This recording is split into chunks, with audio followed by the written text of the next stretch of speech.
UTL solar solar लावणार आणि सबसिडीही मिळवून देणार। खुशियां आपकी रंग हमारे। हर्षवर्धन पाटलांची भाजपला सोडचिठ्ठी 6 किंवा 7 तारखेला शरद पवार गटात पक्षप्रवेशाची शक्यता। आज पत्रकार परिषदेसह कार्यकर्ता मेळावा घेणार। अजितदादांकडून बारामती विधानसभा न लढण्याचे संकेत। मी जो उमेदवार देईन त्याचं काम करा। विधानसभेला आमच्या कुटुंबातील जास्त सदस्य फिरताना दिसणार नाही, दादांचं वक्तव्य। मराठीसह 5 भाषांना अभिजात भाषेचा दर्जा। विधानसभा निवडणुकीच्या तोंडावर केंद्र सरकारचा मोठा निर्णय। मराठी भाषा भारताचा अभिमान असल्याचं म्हणत मोदींकडून अभिनंदन। मुख्यमंत्री शिंदेंकडून पंतप्रधान मोदींचे आभार तर माय मराठीच्या इतिहासातील ऐतिहासिक दिवस म्हणत उपमुख्यमंत्री फडणवीसांकडून भावना व्यक्त। आता श्रेय घेण्याचे प्रयत्न करू नका। लोकसभेत झालेल्या पराभवाच्या भरपाईसाठी निर्णय। मात्र मराठी भाषा महानच, तुमच्या भिकेची गरज नाही, राऊतांचा हल्लाबोल। राज ठाकरेंकडून मोदींचा मंत्रिमंडळाचे आभार। पंतप्रधान मोदी उपस्थित असताना मराठी भाषेसाठी केलेल्या मागणीचा जुना व्हिडिओ राज ठाकरेंकडून फेसबुकवर पोस्ट। आरक्षणाची मर्यादा 75% न्या। विधेयक आणण्यास केंद्र सरकारने पुढाकार घ्यावा, आमचा पाठिंबा असेल, शरद पवारांचं वक्तव्य। आचारसंहितेपूर्वी राज्य मंत्रिमंडळाच्या बैठकांचा सिलसिला। आज पुन्हा बैठक। एकाच आठवड्यात दुसऱ्यांदा मंत्रिमंडळाची बैठक। MIMची मवियाकडे 28 जागांची मागणी। मवियाला 132 ठिकाणी फायदा होणार असल्याचा प्रस्ताव। मुंबईत 1 आणि 2 तारखेला काँग्रेस आणि राष्ट्रवादीसोबत बैठका झाल्याचा दावा।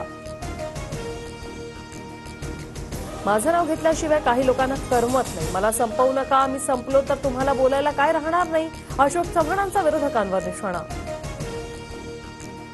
माजी आमदार राजेंद्र देशमुखांचा भाजपला रामराम। शरद पवार गटात प्रवेश केल्याचं जाहीर।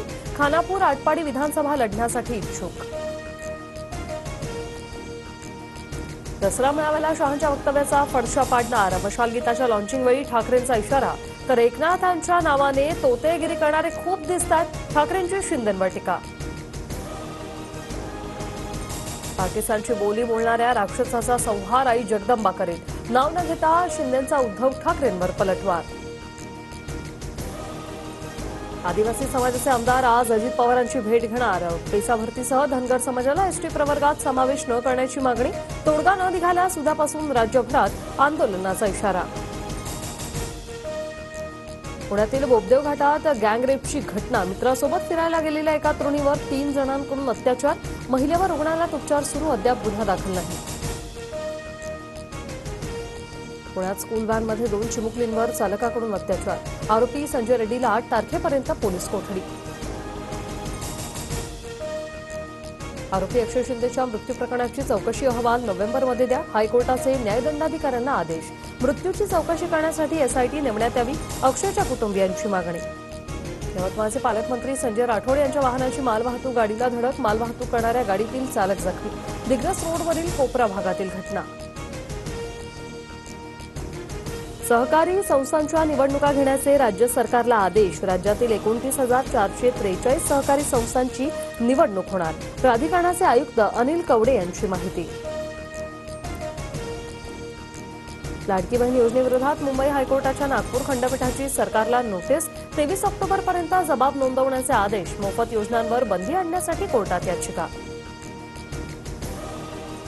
महाराष्ट्रातील शेतकऱ्यांसाठी खुश खबर। PM किसान आणि नमो शेतकरी योजनेचे 4,000 उद्या जमा होणार। पंतप्रधान मोदींच्या हस्ते उद्या वाशिममधील कार्यक्रमात निधी वाटप।